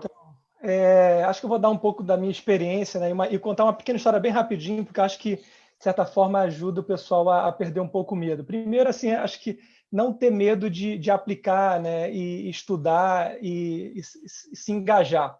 Sabe, eu acho que o inglês, de certa forma, ele assusta muito o candidato brasileiro, até porque o nível do nosso ensino público para inglês é muito baixo. Acho que como uma dica, eu daria, né, e foi muito que eu fiz assim, durante boa parte da minha vida, foi tentar assistir filmes, né, em inglês. Também, hoje em dia, você consegue muito conteúdo na internet, né? Acho que dando mais uma realidade, né, desse mundo virtual que a gente tem aqui hoje. Você tem vários aplicativos gratuitos, onde você consegue, inclusive, conversar com nativos, né? Eu acho que isso é muito importante. Você tem aplicativos focados, por exemplo, como o da BBC de Londres, na parte mais gramatical e também na parte de listening. Então, assim, tem muito conteúdo. Só que eu acho que tem uma coisa que é super importante, é ter disciplina, né? Sem disciplina é impossível. Você vai ter que reservar ali um horáriozinho no seu dia para praticar. E não precisa ser muita coisa, não. Pode ser algo pequeno. Mas, assim, não se assuste se você errar, enfim, começar a falar, ainda não deu aquele clique e tal, porque isso vem, pessoal. E quando você está lá na universidade, né, passa alguns dias, você já vai ver que você vai estar escutando muito melhor. E o clique deu. E eu queria contar uma história bem rápido, Léo, que eu cheguei a fazer 2 vezes o exame. Eu fiz a primeira, eu estava muito nervoso mesmo, e eu fui mal, né? Não passei no meu exame de proficiência em inglês na primeira. Eu fiquei super triste, e algumas pessoas, de certa forma, me ajudaram, né? Especialmente o pessoal do Columbia Global Center, e eu consegui uma segunda chance de fazer novamente. E aí, assim, mais tranquilo, que para mim foi uma campanha de guerra mesmo entrar nessa universidade, era questão de honra entrar. E pouco tempo depois eu refiz o teste, consegui, né, mais calmo, mais ciente do que eu precisava e passei, né? E aí o curso foi de boa, né? Não teve nenhum grande mistério, assim, as pessoas às vezes ficam com medo, né? Como é que vai ser uma aula lá em inglês e tal? Pessoal, dá, sabe? Não é nada impossível. Você vai ter pessoas de diversos níveis de proficiência em inglês, você vai observar isso no dia a dia e você vai entender, você vai conseguir tocar o seu dia a dia na universidade. Léo, esse assunto é um assunto difícil para mim. Eu não sabia inglês, eu não sabia nada de inglês até 26 anos. Eu não aprendi, eu não estudei, tive oportunidade, mas até os 26 eu não sabia nada. E eu comecei estudando, fazendo aula particular, quando eu percebi que isso era muito importante para a minha vida, seja profissionalmente, seja porque eu queria fazer coisas muito legais, inclusive estudar fora, e se eu não soubesse falar, eu não conseguiria. Então, aos 26 anos, eu comecei a estudar. E ter passado no TOEFL foi uma das coisas mais difíceis que eu fiz na minha vida. Eu fiz 90, fiz 92, fiz 93, fiz 96, fiz 99, fiz 98, e eu não fazia 100. Eu me inscrevi para o teste para passar, para estudar em Harvard. Eu acho que eu me inscrevi 12 vezes, 5 eu não fui fazer, de nervoso, e eu fiz a nota, eu fiz 103 uma vez, das 12 vezes que eu fui fazer. E óbvio que esse processo todo é um processo bem doloroso, assim, e que não precisa ser desse jeito para as pessoas. Quanto antes vocês começarem a estudar, melhor. A dica que eu daria 2 dicas aí nesse sentido. Primeiro, o professor nativo faz muita diferença. Muito, não é que faz um pouquinho, nada contra os professores brasileiros, pessoal, eu tive excelentes professoras que me ajudaram muito também, mas é muito diferente. É muito diferente mesmo. Então, se você tem a oportunidade de fazer aula com um professor nativo ou de se comunicar pela internet com alguém que de fato ou mora ou vive nos Estados Unidos ou na Inglaterra, é muito diferente mesmo. Então, eu acho que isso é uma coisa que vale a pena mencionar. Mas tem uma segunda coisa também que eu acho que vale a pena mencionar aqui. O Matt não falou, mas ele tem um blog lá em Harvard que explica tudo tintim por tintim.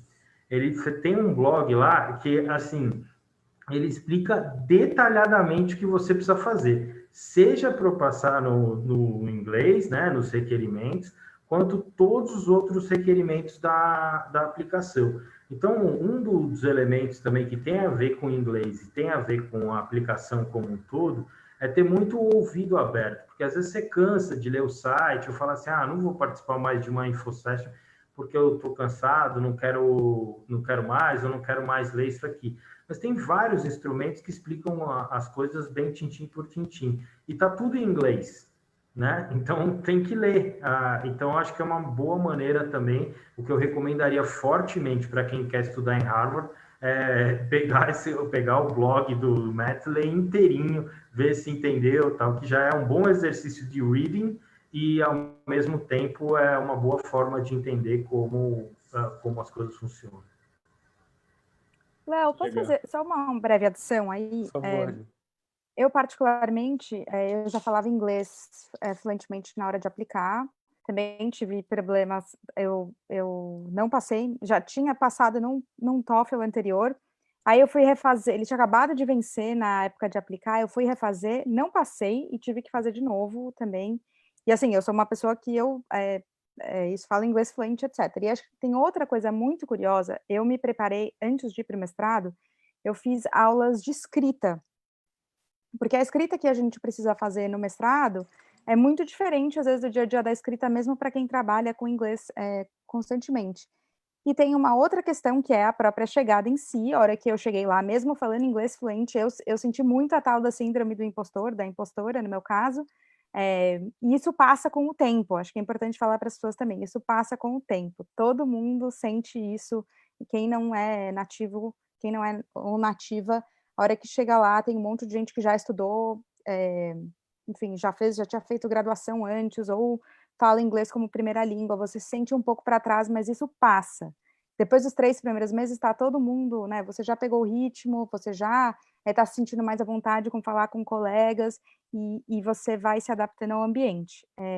Mas, para quem tiver e puder, tiver oportunidade e não tem muita prática de escrita em inglês, eu sugeriria, mesmo para quem seja fluente, eu sugeriria, enfim, se preparar bem para chegar, e talvez essas questões que nos acometem quando a gente começa um novo período acadêmico estejam um pouco diluídas. Super legal, Ju, obrigado. Eu estava anotando aqui, anotei 4 dicas. Talvez não deixar o inglês assustar, né? Ser uma barreira gigante. Acho que ter disciplina e persistir, acho que muito incríveis as histórias de todos vocês que fizeram TOEFL algumas vezes. Acho que a dica do Diogo, né, do professor nativo e do ouvido aberto, né, para aprender mais. E essa dica dos blogs, né? Os blogs realmente são muito legais, e aí eu acho que vale a gente contar que não só a Escola de Governo de Harvard tem esse blog que o Matt toca, mas as escolas de governo de Oxford e as escolas da CIPA também mantêm blogs com dicas muito legais, um material que ajuda os candidatos aí no processo de preparação. Então, nosso time de comunicação vai compartilhar também os links para os blogs das escolas para que vocês tenham acesso a isso. Bom, eu vou pular para uma outra parte agora que eu acho que é igualmente importante, né? Que acho que tem a ver com financiamento. Puxa, acho que conseguir cobrir os custos de um mestrado no exterior, talvez especialmente agora, né? É um desafio grande, né? Eu queria perguntar para vocês, talvez eu vou começar perguntando pelo Diogo, para o Diogo. Se você puder contar um pouquinho, Diogo, como é que foi sua experiência aí com financiamento, né? Financiamento dos seus estudos. E eu sei que você recebeu uma bolsa da Fundação Lehman, então se você puder contar um pouquinho também como é que foi o processo de inscrição para essa bolsa. Perfeito, Léo. Bom, em termos de grana, dinheiro, para quem, né, o público para quem a gente está dirigindo aqui a live, é importante saber que vocês vão ter que construir um eclipse, que é você ter que alinhar trampo, grana e família. Isso é muito difícil, mas é possível fazer. E é legal, porque não é só a questão das bolsas, Léo, acho que vale a pena mencionar, né, eu sou muito grato, de fato, né, a gente já teve a apresentação de algumas oportunidades aqui, quando as escolas falaram. De fato, tem muita bolsa disponível, tem muita bolsa para mulher, tem muita bolsa para negro, tem muita bolsa para a comunidade LGBT, tem bolsa para jornalista, tem bolsa para advogado, tem bolsa para quem milita em direitos humanos. E, geralmente, esses processos são independentes do processo de aplicação. Então, se você, de fato, quem vai aplicar, geralmente já fez alguma coisa, né, ou tem alguma conexão anterior que, de fato, tem alguma oportunidade. Então, é bem importante procurar, fuçar, porque tem muita bolsa diferente. Eu vou repetir aqui porque eu queria deixar marcado. Bolsa para diversidade, né, ou seja, mulher, gênero, ativistas nessa área de direitos humanos, negros, negras, enfim, tem muita coisa, tem muita oportunidade. E a própria Bolsa da Lehman é uma oportunidade muito forte. Eu sou eternamente grato, eu disputei a Bolsa, ganhei, de fato fez muita diferença para mim, porque eu tinha zero, eu não tinha nenhuma poupança e eu não tinha, minha família, eu tenho 2 filhos, eu não tinha como deixar, né, de atender meus filhos para estudar. Então, se eu não tivesse ganho a bolsa, eu provavelmente teria muita dificuldade para fazer. Mas, além da bolsa, Léo, tem um outro aspecto que é bem importante que eu queria ressaltar para as pessoas. Se a bolsa não der certo e você realmente quiser fazer, tem 1 milhão de oportunidades do empréstimo. E, geralmente, esses empréstimos são dados com uma taxa de juro muito menor do que a taxa de juros que a gente vê no Brasil, mesmo agora, né? E que é possível acessar. Na verdade, assim, são redes que você acaba acessando e que podem financiar o curso. Eu mesmo, né? Eu ganhei a Bolsa da Lehman e tem uma combinação, porque como eu não tinha nenhum dinheiro, tinha zero na conta, eu fui fazer o curso com a combinação da Bolsa da Lehman e um empréstimo que eu fiz para o meu custo de vida, que era mais ou menos ali 1/3 do custo total, mas que eu estou pagando até hoje, mas é possível pagar, né? E tem muitas alternativas desse tipo, seja para complementar uma parte, seja para também dar um conforto um pouco maior para a família, se precisar, para quem tem filho, enfim, também tem essa alternativa que vale a pena compartilhar. Super legal, Diogo. É importante também saber outras opções, né, de financiamento, até fontes externas, ou mesmo como você traz essa oportunidade do empréstimo com juros menor. A gente está com um tempo um pouco corrido, eu vou pular para o nosso último bloco, talvez, fazer perguntas um pouquinho mais diretas, se vocês pudessem responder, talvez, também 1 ou 2 minutinhos. Acho que uma questão super legal, né? Talvez parte da experiência de morar no exterior tem a ver com poder conviver, né, com diferentes culturas, poder trocar com muita gente do mundo inteiro, né? Então, eu queria perguntar, e talvez essa pergunta vai para o Bruno, né? Tipo, puxa, como a experiência de estudar, talvez na CIPA, impactou você, assim, a experiência mais cultural? Obrigado, Léo. Acho que essa é uma pergunta super relevante. Lá na universidade, assim, eu vi muita diferença em relação a uma aula aqui numa universidade brasileira, né? Pelo menos lá em Colômbia, o debate, né, o conflito de ideias, ele é muito incentivado, né? Eu lembro que tem até uma história muito engraçada, né, que para mim foi 2 situações muito engraçadas lá em Colômbia. Uma foi que estava ali um conflito e tal, e tinha um ou outro colega que estava um pouco receoso, se dava opinião ou não. E aí o professor falou o seguinte: putz, eu quero te escutar, sabe? Eu também aprendo com você, né? E aí aquilo ali meio que, sabe, quebrou aquele gelo da turma, sabe? E o negócio avançou bem. Porque eu não sei, assim, uma coisa que eu observei lá em Colômbia, né? Não sei se são em todas as universidades aí no exterior, é que o processo de avaliação é muito distinto aqui do Brasil. Eu lembro que uma vez fiz uma questão lá de uma prova e tal, e eu não tinha acertado a questão e eu recebi nota máxima. Eu falei, como assim? Eu não acertei toda a questão? Como que eu recebi nota máxima e tal? E o processo de avaliação lá é muito holístico, né? Eles observam muito o seu esforço, né? Se você, de fato, tentou encontrar uma resposta, buscou, isso é muito bacana, sabe? E a cooperação, pelo menos lá na universidade, sabe? O que eu observei foi um ambiente cooperativo muito intenso entre os alunos, muito mesmo. As pessoas se ajudam, vão para a universidade, vão para a biblioteca juntos e tal. E a própria universidade também, para com o aluno, ela é muito cooperativa. Então, assim, não é absolutamente nada de outro mundo. E acho que, sinceramente, é muito mais light do que uma aula numa graduação aqui no Brasil. Pelo menos essa foi a minha impressão estudando lá fora. Super legal te ouvir. Bruno, eu vou fazer uma pergunta que talvez tenha a ver com isso. Vou mandar essa pergunta para o Diogo, né? Que essa pergunta existem muitos debates nas aulas, né? Eu sei que às vezes a escola tem um método diferente, né, de ensino do método do Brasil, né? E em caso afirmativo, isso foi uma pergunta que veio da nossa audiência, tá? Você tem dificuldade em discutir temas polêmicos em uma aula com alunos de culturas diferentes e, consequentemente, opiniões divergentes? Isso é positivo ou negativo? Muito legal essa pergunta. Eu vou responder contando uma história rápida. No primeiro dia de aula, o professor era um professor de ciência política, chamado Tarek Massoud, fez uma pergunta para a classe. Eram 94 alunos. O professor perguntou, né, regimes democráticos têm um resultado melhor economicamente que ditaduras? 60% da classe respondeu não, 40% da classe respondeu sim.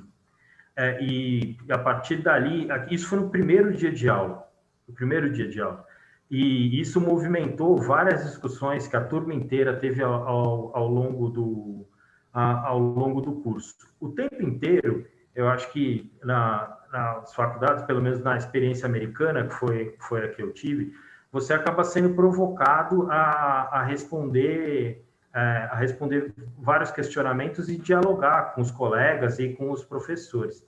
E, na verdade, não tem muito, às vezes as pessoas podem pensar, né? Estados Unidos, a faculdade é mais conservadora, ou tem uma visão econômica X, ou tem uma visão econômica Y, mas não funciona assim. Às vezes você tem uma abertura para as pessoas falarem, e geralmente os professores procuram saber duas coisas: qual é o teu ponto e quais são as evidências que você tem para defender. E aí depende um pouco de você também, né, se esforçar e apresentar os seus pontos de vista. Obrigado, Diogo. Super legal aí essa experiência que você teve nessa aula. Eu vou fazer uma pergunta para Ju agora.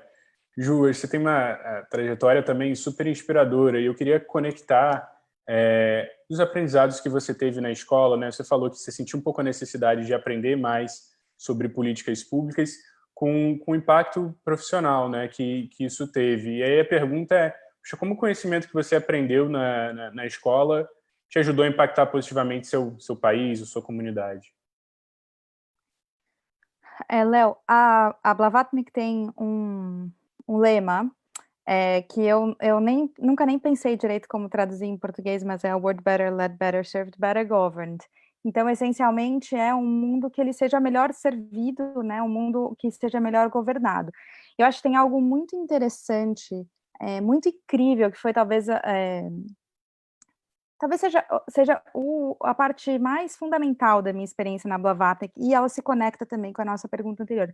A primeira dela a gente não pode achar, na minha sala tinha gente de 60 nacionalidades, então a gente chega, e aquilo ali é um microcosmo do que o mundo é. Então, assim, todas as relações culturais, todas as relações, né, as experiências pelas quais as pessoas passam, elas trazem isso com elas da mesma forma que a gente leva as nossas, e a gente leva as nossas vivências, né, o nosso contexto político, as nossas grandes questões sociais e políticas do nosso país, a gente leva isso tudo para a sala de aula. E a Blavatnik te dá a oportunidade de debater muitas dessas grandes questões de alguns países, com estudos de caso, a gente chama, com um debate sobre, às vezes mais filosóficos, às vezes mais institucionalmente falando sobre política, às vezes sobre direito, economia. Então, o curso ele é feito para a gente pensar a sociedade que a gente vive sobre esses diversos ângulos.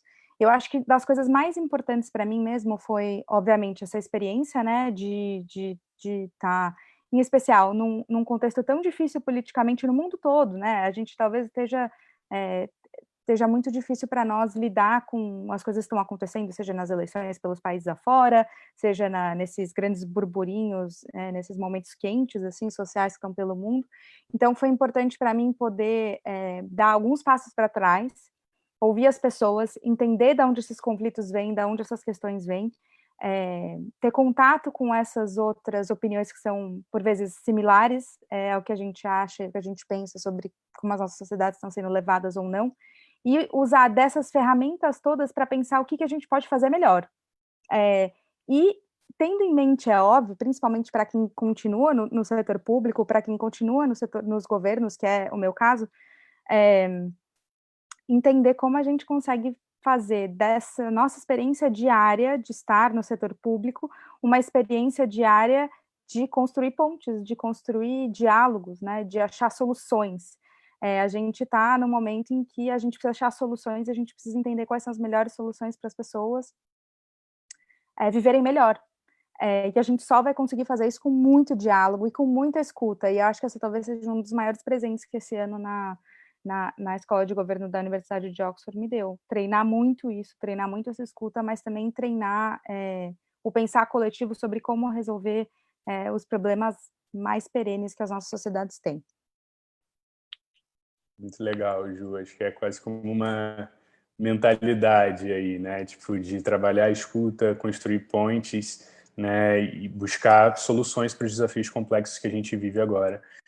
Gente, a gente está chegando ao final e foi muito rico aí ouvir a experiência de cada uma de vocês.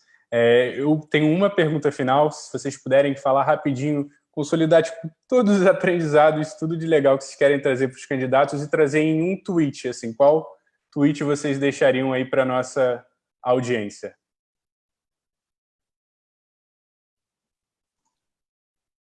Bom, primeira coisa, põe na cabeça que é possível.